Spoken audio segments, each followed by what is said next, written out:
थे, उनकी ओर से श्री जोरदान सिंह की प्रबल इच्छा थी रोड़ा गांव के बीकानेर के प्राइम मिनिस्टर रहे ठाकुर शार्दुल सिंह जी की भूमिका, रायसर के कर्मठ ठाकुर भूल सिंह जी जो बीकानेर रियासत के रेवेन्यू कमिश्नर थे, जिनके क्रियात्मक प्रयास और इसकी स्थापना हेतु प्रयुक्त भूमि जो दी गई, तत्कालीन रोड़ा ठाकुर श्री मेहताब सिंह जी और बीकानेर के तत्कालीन जागीरदार श्री जोरावर सिंह जी के द्वारा।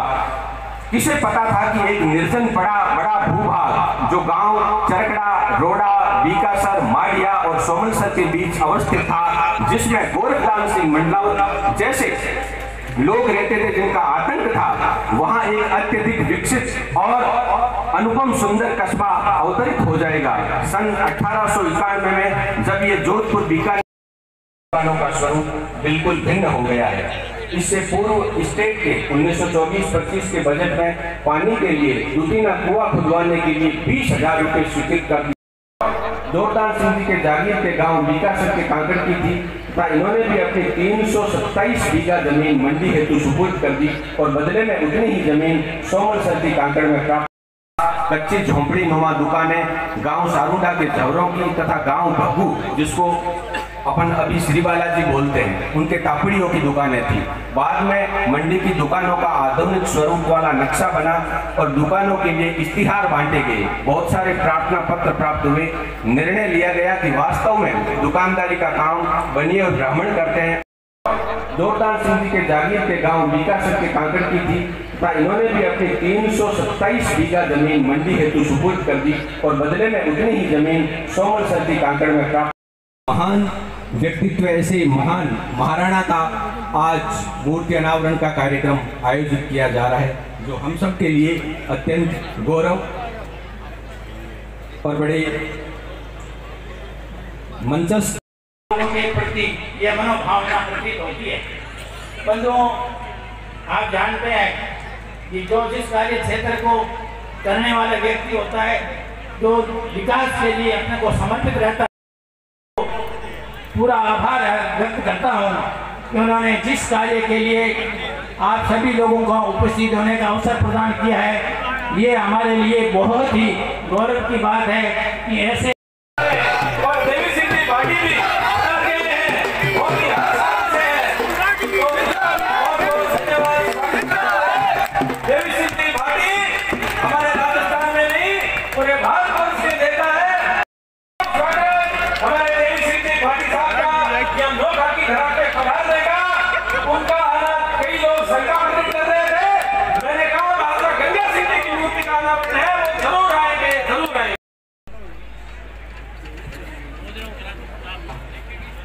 हेलो, श्री देवी सिंह जी भाटी साहब पधारे हैं। एक बार जोरदार तालियों से भाटी साहब का अभिनंदन। एक ऐसे यशस्वी और शौर्य से युक्त पराक्रम, बल, तेज, दीप्ति और आभा अनावरण हम सब के साक्षी रूप में होने जा रहा है और मन का जो तरंगित वेग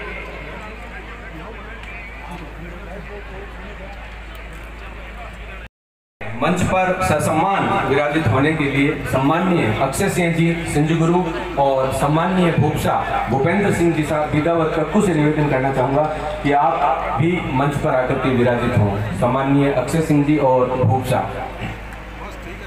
हमारे नौका के जो सामाजिक स्वरूप के एक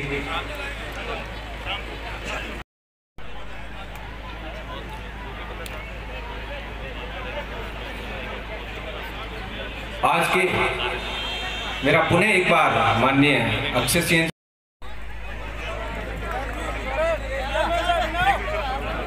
का साम्राज्य होता है, वहाँ रामराज्य की परिपूर्ण कल्पना की जाती है और जीवन की रौनक भरी रौनक और तमाम राजनीतिक घटनाओं का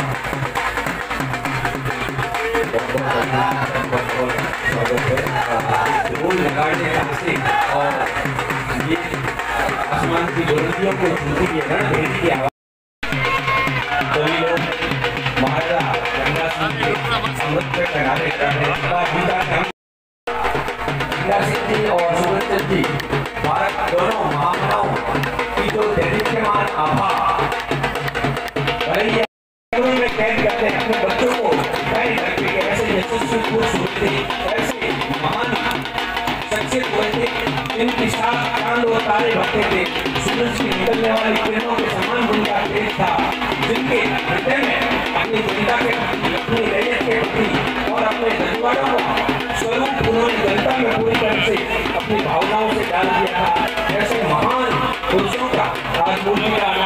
कार्यक्रम आप सभी जन्म लिया।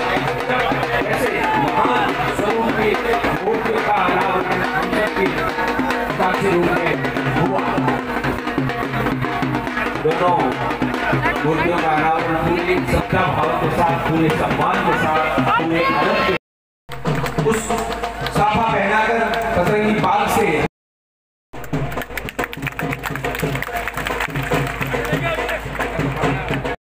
सिंह जी गुर्जा पधारें और माल्यार्पण करें।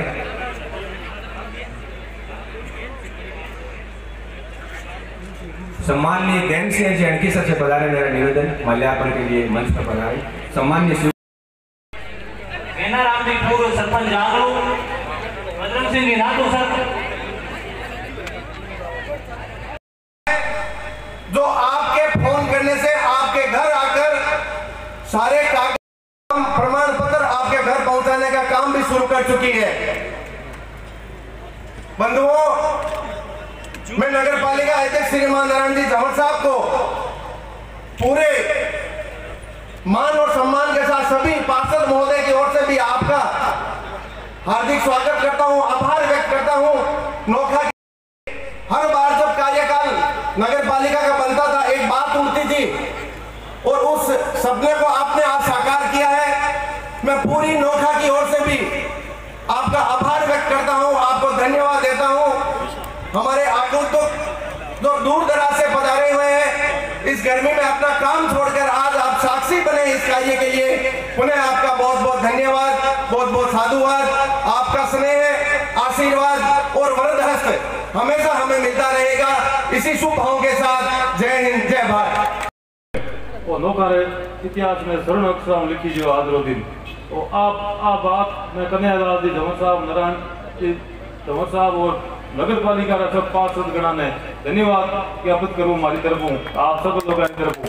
और एक स्वर्ण अक्षर लिखे हुए वो काम आप 50 साल पहले हो जाए तो महाराजा साहब की मूर्ति हो वो आज हुए है। बहुत नगर पालिका ने धन्यवाद हमारी तरफों और कन्यालाल जी झंवर साहब ने। महाराजा गंगा सिंह जी तो काम करना जी कोई कम है तो भागीरथ हाई, मगर आज की तारीख में आदरणीय कन्यालाल जी, नारायण जी झंवर ये भी नौका रवाज से भागीरथ ही काम कर रही है, नौकरी जनता रवाज से। तो मारो सब भाई अनुरोध है कि आप लोग पता रहा, आपने बहुत बहुत धन्यवाद, साधुवाद, जय हिंद, जय भारत। आज ऐतिहासिक पल के ससंदीद साक्षी बने हैं। आपसे बड़ा इस पल का सौभाग्य प्राप्त करने वाला कोई और व्यक्ति नहीं होगा आपके अलावा। कल का दिन होगा वो कल में चला जाएगा और कल का दिन था उस समय कोई प्रोग्राम नहीं था। आज आपने जो यहाँ आने का कोशिश की और प्रयत्न किया, इसका लाभ आपको जितना प्राप्त हुआ है मेरे ख्याल से अपने जीवन में कभी प्राप्त होने का अवसर नहीं मिलेगा। इसलिए हम सभी आज बहुत ही सौभाग्यशाली हैं कि नोखा के इतिहास में आज हम इन महान पुरुषों की मूर्तियों के अनावरण के ससंदीप साक्षी बने हैं। इससे और कोई महत्वपूर्ण बात नहीं हो सकती। बहुत बहुत धन्यवाद। जय हिंद, जय भारत। की प्रतिमा के लिए कटला चौक के सेंटर की जगह मिले, लेकिन माननीय सुप्रीम कोर्ट की रोक के कारण हमें कटला चौक की अनुमति नहीं मिली, लेकिन फिर भी एक वांछित स्थान कटला चौक में ही हमें ये प्रतिमा लगाने की अनुमति संभागीय आयुक्त महोदय से मिली। उसके बाद में हमने एक कमेटी बनाई नगर पालिका के पार्षदों की, जिन्होंने चयन किया कि कौन सी प्रतिमा महाराजा गंगा सिंह जी की बननी है और कौन सी प्रतिमा चौधरी सुगंधन जी पारक की बननी है। चौधरी सुगंधन जी पारक को महाराजा गंगा सिंह जी ने छड़ी रास नोखा का चौधरी नियुक्त किया था। तो बहुत विचार मंथन के बाद में उनकी प्रतिमा हाथ में छड़ी लिए हुए और महाराजा गंगा सिंह जी की अष्ट धातु की प्रतिमा अश्वरोही हमने बनाई और आज इस अनावरण कार्यक्रम में आप सब लोग साक्षी बने। महाराजा गंगा सिंह जी की सोच आप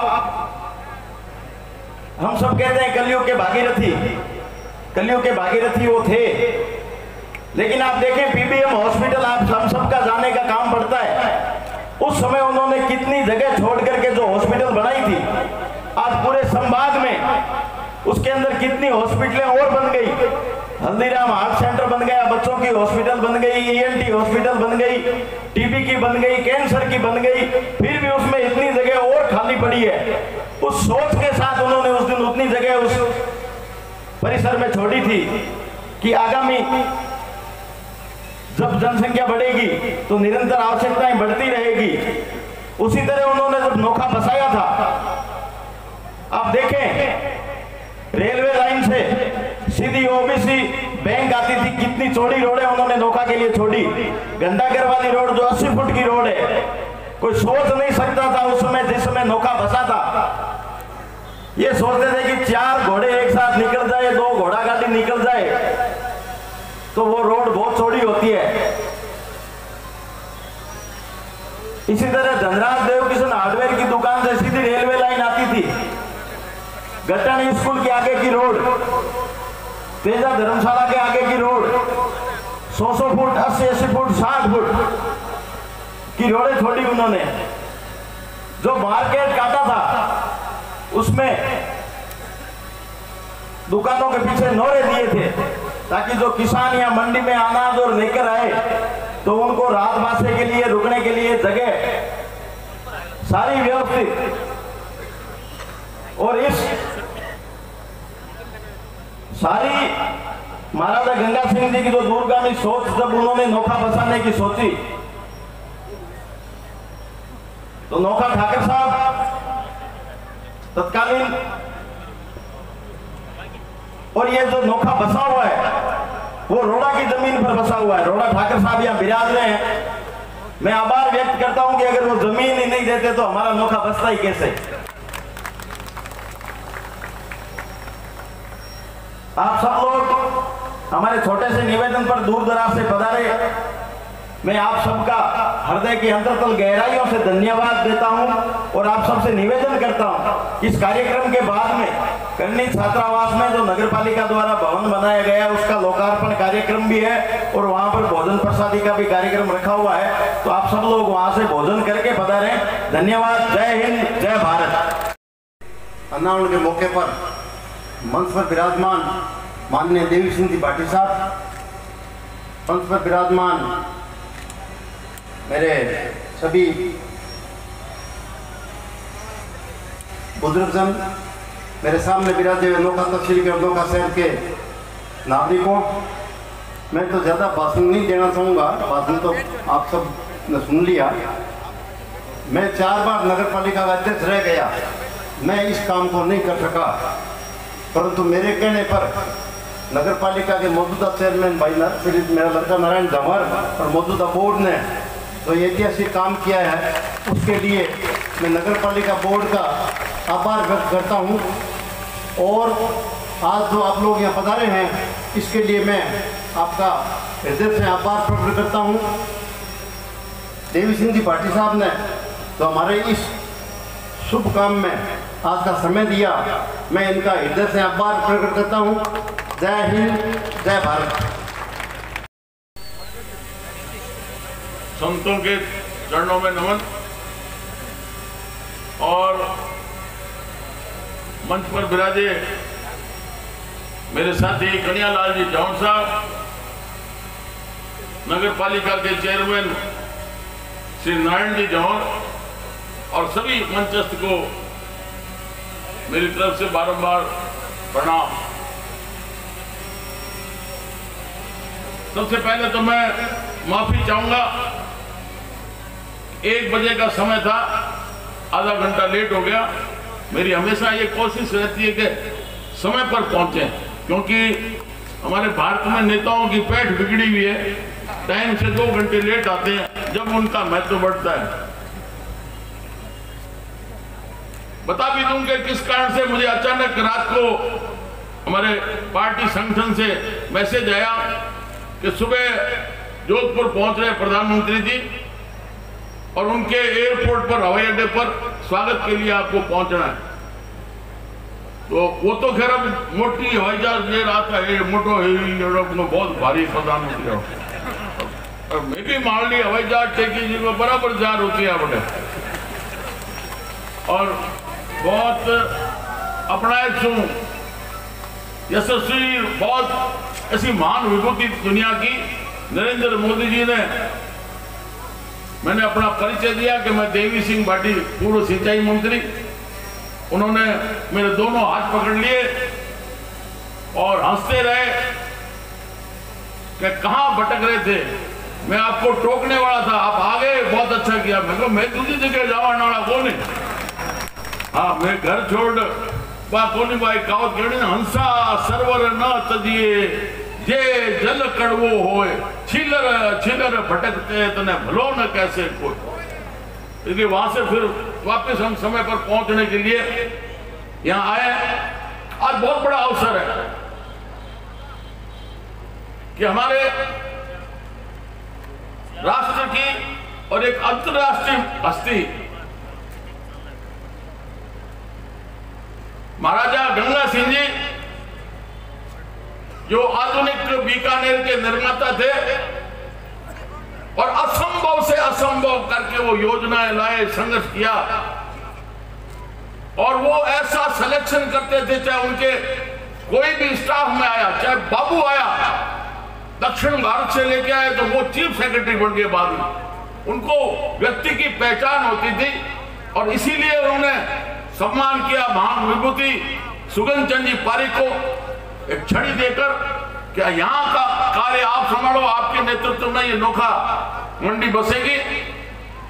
नारायण जी जो हम कह रहे थे वास्तव में उनके पास योजना थी, बहुत फोरसाइटेड थे, आगे की सोचते थे। मैं बताऊं आपको, ज्यादा आपको ध्यान है कि नहीं है, हमारे आर्काइव विभाग जो बीकानेर में पुरातत्व का, उसमें सारा लाइब्रेरी में उनका इतिहास है। वो 7 वर्ष के थे उस समय उनको गोद लिया गया बीकानेर राजघराने में, सिर्फ 7 वर्ष के। और जब 17 वर्ष के हुए तब छपना काल जो पड़ा करीबन 1900 की उस अंतिम सदी में। और आप कल्पना करो, थोड़ा सोचो कि जी का थे आप बरानी इलाके में बैठा हो, ये तो फिर भी ठीक हो, बरसात ठीक हुए। पूरे बीकानेर का जो स्टेट थी, रियासत थी, ज्यादातर सारा भाग है वो बरानी था, सिर्फ बरसात के ऊपर निर्भर था। और स्टेट की इनकम क्या थी, आय थी कि जागीरदार जो बाजरी मोट किसी से लिया काश्तकार से, उसका हिस्सा लेकर और यहां पहुंचा देते थे राजघराने में और उसी से व्यवस्था चलती थी। और छपना काल आपने सुना होगा कि लोगों ने उस समय खेजड़ी के छिलके खाए, बहुत संकट झेला, ऐसा अकाल कभी पड़ा नहीं। लेकिन वो एक बच्चा 17 साल का जिसके पास कोई आय के तो घर छोड़ के कहीं नहीं जाएंगे, धन मरे है तो मरे। तो कल्पना कीजिए, कोई सड़कें नहीं थी, नाम मात्र की कोई रेल की जगह थी। महाराजा गंगा सिंह जी ने मध्य प्रदेश से ग्वालियर, अपने भोपाल, कुशलगढ़, वहां जंगलों से घास कटवाया और ये तीनों जगह पर जहां कपास की फैक्ट्रियां हुआ करती थी उनको कह के उनके छोटे बंडल बनवाए, जैसे कपास की ये होती है पैक की हुई पेटियां, उनको ऊंटों पर लाद के 10 कोस चले, फिर आगे दूसरे ऊंट, क्यों करके यहां तक घास मंगाया बीकानेर। और गाय के लिए 4 शेर चारा और 1 शेर ग्वार राज की तरफ से फ्री पशुपालकों को दिया गया। आप कल्पना नहीं कर सकते, मैं बताता हूं। फिर लोगों का सवाल आया कि अब मजदूरी के तो गांव में कोई है ही नहीं, क्या करेंगे। तो महाराजा गंगा सिंह ने कहा कि मैं व्यवस्था करूंगा, हर गांव में हम अकाल रात काम नहीं खोलेंगे। उन्होंने अलग अलग चूरू जिले के ये सुजानगढ़ वगैरह सारा छापर से लेके ये सारा अपने इलाके में, हमारे कोलायत में भी उस समय बांध बनाए, नहरें निकाली। जहां जहां रेल जाती थी वहां रेल से भेजा लोगों को, बाकी फौज को जो गंगा रसाला था उनकी गाड़ियां लगाकर सबको भेजा। और वहां पर जहां बड़ी झीलें बननी थी बड़े तालाब बनने थे या बड़ी बड़ी ये जो तहसीलें वगैरह बनने थी, वहां पर सारी जगह झोंपड़ियों के आमने सामने लाइनें बढ़ा दी और हर झोंपड़े के आगे उनको एक एक आटा पीसने की घट्टी चक्की दे दी और एक बिना मुनाफे की, बिना लाभ हानि के जिस पैसों से वो खरीद करके लाए, तो ऐसी एक दुकान खोल दी जो आपकी जरूरत के अनुसार ले लो। एक 5वीं की हर कैंप में स्कूल खोल दी, हर कैंप में एक कंपाउंडर बैठा दिया। अब आगे सुनना, जिस महिला के गर्भवती के जब बच्चा होता था तो राज की तरफ से 4 सेर घी, गुड़, अजवाइन जो भी उसकी जरूरत होती है वो सब राज की तरफ से फ्री। जिस मां के आंचल में ज्यादा दूध नहीं आता था तो बच्चे के लिए दूध की भी व्यवस्था की और जो कोई वहां पर कैंप में मर जाता था तो उसके सारा लकड़ी का जलाने का सारा खर्चा वो राज की तरफ से होता था। और इतना निर्माण करवाया जो आज भी विद्यमान है। उन तालाबों में, झीलों में कभी पानी खत्म नहीं होता। अब जो शहर में बच गए उन्होंने कहा कि साहब हम कहां जाएं, हम तो गांव में कभी गए नहीं। तब उस समय ये लालगढ़, वो पहले रहते थे जूनागढ़ के अंदर, तब उन्होंने पहले लालगढ़ का काम शुरू किया। पहले छोटे एडीसी रूम बनाए, उसमें खुद ने जाके वहां रहना शुरू किया। फिर अपने नजरों के सामने लालगढ़ बनवाया। उसके बाद विजय भवन, हॉस्पिटल, डूंगर कॉलेज, पुरानी वाड़ी, ऐसी सारी बिल्डिंगें शहर वालों को वहां अच्छी मजदूरी देके उनको बढ़ाया। फिर जो अंधे थे, अपाहिज थे, उन्होंने कहा साहब हमारे से तो मजदूरी नहीं होती, तो बाजरी मोठ का शिवबाड़ी के पास खिचड़ा बनता, एक शहर के अंदर बनता और पंगत में सबको खिचड़ा खिलाया जाता। ये सारी व्यवस्था की जो अंग्रेज रेजिडेंट था, अजमेर में रहता था, उसने रिपोर्ट की वहां पर इंग्लैंड में, विलायत में जो वहां का राजा होता था, कि साहब एक 17 वर्ष का बच्चा है, उसने हमारी तो कल्पना से बाहर के, कोई इनकम का साधन नहीं, और फिर भी उसने इतना भारी काम किया है, सबको बचा लिया, आदमियों को बचाया, पशुधन को बचाया और साथ में एसेट खड़ी कर दी, निर्माण करके, और एक स्थायी रूप से संपत्ति बना दी। ऐसी महान विभूति थी। फिर आया कि ये रेगिस्तान का, तो ये हाल खराब रहेगा, हर साल अकाल पड़े और राज्य का इनकम का कोई साधन नहीं है। तो उन्होंने एक बड़ी लड़ाई लड़के, हमारी जो सतलुज और ये नदियां हैं, जिसमें भावलपुर जो पाकिस्तान में वहां के नवाब का हिस्सा था, लड़ाई लड़ी, आखिर अंग्रेजों को मनाया। नवाब ने कहा कि इनको हम हिस्सा नहीं लेना देंगे। तो महाराजा गंगा सिंह ने प्रमाणित किया कि ये जो हमारा अंग्रेजी इलाका है, यहाँ से नाड़े खाड़े बाड़े जाके नदी में मिलते हैं, इसलिए हमारा हिस्सा है। और इसलिए अंग्रेजों को राजी करने के लिए गजनेर पैलेस बनाया, झील बनाई, और तब जाके वो गंग कैनाल, आप सुनिए, पंजाब के ऊपर से लेके और ठेठ नौगढ़ तक 2 साल में 3.5 करोड़ रुपए खर्च करके उसको कंप्लीट कर दी। कमाल है, उस रेगिस्तान के अंदर कोई साधन नहीं था, कैसे उनको पहले पक्की बनाई, फिर आगे कच्ची बनाई। ऐसी महान विभूति थी, उनके बारे में सोच नहीं सकते थे।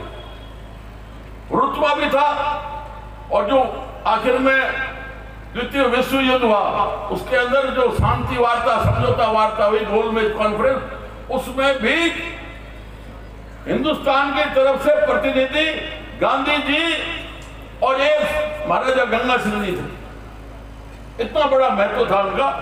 तो उनको आज हमने याद किया, उनसे प्रेरणा लेने की जरूरत है। प्रेरणा ली अलग तरीके से आज के प्रजातांत्रिक युग में। नोखा मंडी को हम काफी वर्षों से देख रहे हैं। जब से कन्हैयालाल जी झांवर ने नोखा नगर पालिका को संभाली, आप देखो ऐसी सुंदर सफाई, सड़कें, और लोगों का एक विश्वास हासिल किया। मोटी बात ये, नहीं तो ठोके गाना कि रुपया ठोक गया तो इनमें सड़क बनाई में ठोक गया, नाड़ी में ठोक गया, पर ये विश्वास बनाया कि ना, कन्हैयालाल जी के रहते हुए एक पैसा भी खुर्द बुर्द नहीं हो सकता।